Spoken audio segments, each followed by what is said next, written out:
Fala galera, Pedro Oak aqui, sejam muito bem-vindos a mais um Insight em Cena, o canal onde a gente fala sobre filmes, séries e o audiovisual no geral. E no episódio de hoje nós vamos falar sobre um filme chamado A Noiva de Frankenstein. Mas mais especificamente eu gosto de chamar esse vídeo De Onde Vêm os Monstros. Mas antes da gente começar, galera, eu quero pedir para vocês, é claro, curtirem, comentarem e darem um pouquinho de amor para esse sininho e se inscreverem no canal, porque ajuda bastante. Então, se ligaram na cena? Estão preparados? Então beleza, solta o crack.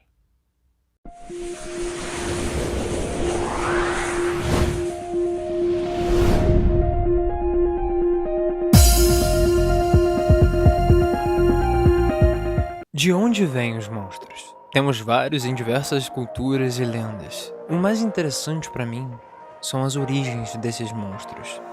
E não apenas as narrativas às quais eles pertencem, mas sim o contexto sociocultural por trás da criação desses monstros e o que eles representam. O subtexto é algo muito interessante nessas figuras, e talvez um dos mais interessantes nesse sentido seja o Monstro de Frankenstein.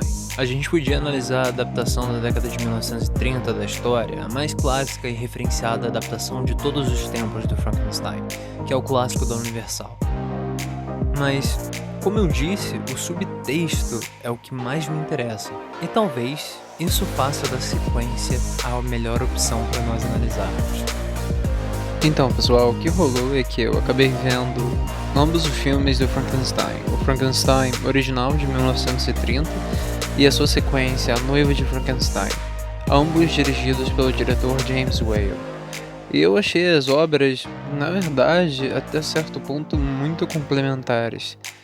Eu acho que elas duas juntas realmente compõem uma experiência do que realmente é a história do Frankenstein. Porque eu acredito que é necessário você abordar dois lados dessa história para que ela esteja completa. E quando você junta todos os subtextos, eu acho que o resultado fica muito bacana. A coisa engraçada sobre o filme é que, caso você não tenha assistido, a noiva mal aparece no filme. Na verdade, a icônica personagem surge apenas no final do filme. Então vamos lá, o filme não começa com a continuação da história logo de cara. Na verdade, naquela época era incomum que as pessoas fossem múltiplas vezes ao cinema. E não existia nada como fita cassete, DVD player ou Blu-ray.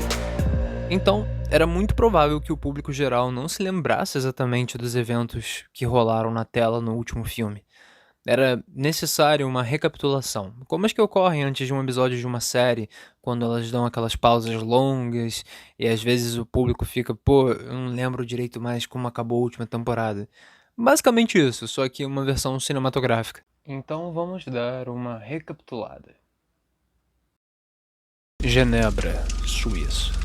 No escuro da noite, raios acendem os céus em meio a mais uma tempestade que vem assolando a região nas últimas semanas. Dentro da grande e isolada mansão, encontram-se o poeta Lord Byron e seus convidados. O também poeta Percy Shelley, a escritora Mary Shelley, o médico Dr. John William Polidori e a irmã de Mary, Claire Clairmont. Os cinco estão entediados, sem o que fazer, até que Byron tem uma ideia. Há bruxas vagando à solta na noite. Eles decidem entrar então em uma competição. Quem entre eles consegue contar a melhor história de terror? A Noiva de Frankenstein abre com uma cena bem similar a essa que eu contei pra vocês, só que com algumas mudanças. No caso da Noiva de Frankenstein, criou-se uma cena específica para o início do filme. O livro Frankenstein, ou Prometeu Moderno, de Mary Shelley, não possuía uma sequência. Então, como uma forma de, além de recapitular o filme anterior, justificar a existência da sequência, além de dinheiro, baby, foi desenvolvida uma sequência envolvendo a própria Mary Shelley. A cena recria a história de como Mary criou seu famoso livro, imaginando como seria se a mesma situação se repetisse anos depois. Mary e Percy Shelley encontram-se mais uma vez passando uma estadia na propriedade de Lord Byron, em Genebra, na Suíça. Mais uma vez, os três, dessa vez sem a irmã da Mary e o Dr. John Polidori, estão presos enquanto uma tempestade cai do lado de fora. Byron relembra a história criada por Mary e se pergunta como uma mulher poderia conceber tal conto aterrorizante. Mary, enquanto tricota, os assegura que a história não termina como havia sido deixada no último filme e conta-lhes como a história continua. E na verdade, o filme do Frankenstein da década de 30 realmente não acaba como o livro acaba, então realmente tinha espaço para fazer mais, para contar mais histórias, embora eles também não tenham seguido o livro de novo. E eu quis pôr em evidência essa cena porque, embora ela seja despretensiosa quanto aos personagens reais e históricos sendo retratados ali, ainda assim eu acho interessante ver como a Mary é mostrada. Afinal de contas, nós estamos falando sobre o subtexto do monstro de Frankenstein, não é? E nada melhor do que conhecer a criadora do personagem para falar sobre isso. E, bom, a representação do filme não é muito, digamos, interessante. Vamos comparar essa cena a uma cena do filme biográfico moderno de 2014 da autora, que está na Netflix, para analisar o subtexto presente por trás do monstro de Frankenstein. Essa cena pertence ao filme Mary Shelley e, como eu falei, está disponível na Netflix. No filme, a criação do monstro tem um destaque em especial, tem uma sequência só disso. O monstro é criado no momento em que todas as temáticas presentes na vida de Mary que têm sido retratadas ao longo do filme, bem como todos os seus medos e questionamentos, colidem, culminando em uma terrível e inspiradora visão. Bom, a Mary, adepta ao feminismo e filha de uma grande autora sobre o tema, acabou sofrendo com o machismo e a relação tóxica que ela tinha com seu marido, Percy.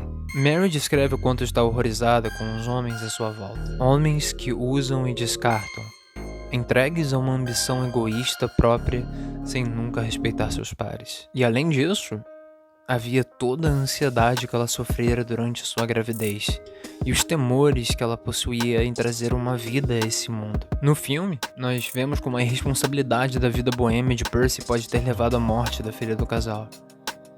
Esse turbilhão de emoções, somado ao interesse científico que Mary tinha pela invenção da eletricidade, conduzem-na a escrever um dos contos góticos mais cultuados de todo o mundo. Um conto que falaria justamente de um homem ambicioso e egoísta, que desafia a mãe natureza e pretende trazer sozinho uma vida de volta à Terra através do poder dos seus experimentos movidos à eletricidade.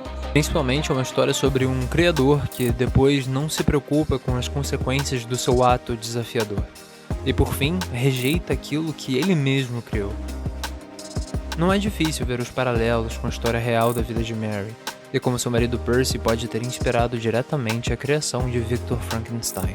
A razão de eu trazer à tona essa cena e falar sobre esse backstory da Mary Shelley é porque eu acho que, de uma certa forma, isso traduz bem o foco do primeiro filme, que é justamente o Victor Frankenstein e todo o subtexto que pode haver nele. Eu acho que o primeiro é muito mais sobre o Victor do que sobre a criatura, sobre o monstro de Frankenstein, o que muda um pouco de figura no segundo filme. E como o filme acrescenta um subtexto já presente na obra original? Bom, isso se dá ao seu diretor, James Whale, que era um dos pouquíssimos membros da comunidade hollywoodiana a ser abertamente homossexual em seu tempo. Para a gente dar um pouquinho de contexto, o Whale era abertamente homossexual 2 décadas antes de surgirem atores que também eram homossexuais, mas que tiveram que esconder a sua sexualidade e ter casamentos de fachada na mesmíssima cidade e comunidade hollywoodiana, como, por exemplo, o famoso ator Rock Hudson. Whale é responsável por alguns dos clássicos de terror, como o primeiro Frankenstein e O Homem Invisível. Além disso, ele era um grande autor de teatro, era autor também e produziu diversos filmes. Muitos estudiosos de cinema e principalmente da cinebiografia de Whale afirmam que podem se identificar temáticas LGBTQIA+, no subtexto dos seus filmes, sendo um dos mais famosos, Noiva de Frankenstein. Tanto o primeiro quanto o segundo filme retratam uma pessoa que é essencialmente excluída, rejeitada e atacada pela sociedade por ser diferente. Considerada uma aberração da natureza ou um erro que não deveria existir. E infelizmente isso não era muito distante do tipo de agressão verbal, física e psicológica que algumas pessoas abertamente LGBT sofriam. E o interessante é que o Monstro de Frankenstein, no segundo filme, Na Noiva de Frankenstein, ele toma muito mais a figura de um herói trágico do que ele tem no primeiro filme. No primeiro filme a gente ainda vê ele muito como o monstro de Frankenstein, mas no segundo ele é na verdade um ser rejeitado pela sociedade. E a gente pode ler isso como uma forma que o James Whale teve de pôr pra fora o que ele se sentia com o preconceito que ele sofria dentro da indústria e das pessoas no geral por ser abertamente LGBT na época. E ainda dizem que ele também tinha questões sociais porque ele não nasceu rico e ele acabou ascendendo a essa posição e isso também acabava alienando-o. E ele tinha uma sensação de exclusão social. Então, através do Frankenstein, através desse monstro, a gente pode ver que o filme cria toda uma espécie de jornada invertida do monstro de Frankenstein como uma espécie de Jesus Cristo.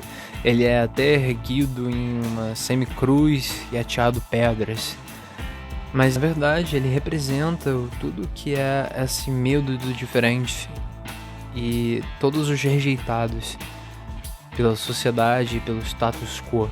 Então, de um lado a gente tem mais a visão do monstro e do outro do criador.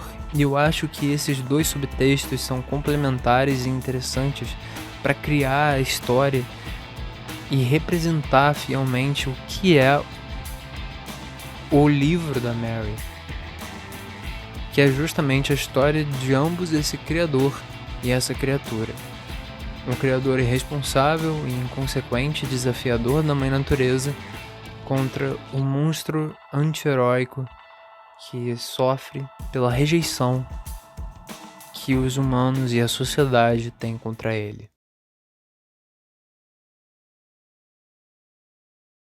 Então é isso aí, pessoal. Muito obrigado por assistirem. Eu espero que vocês tenham curtido o vídeo e muito obrigado por assistirem até o final, beleza? Valeu!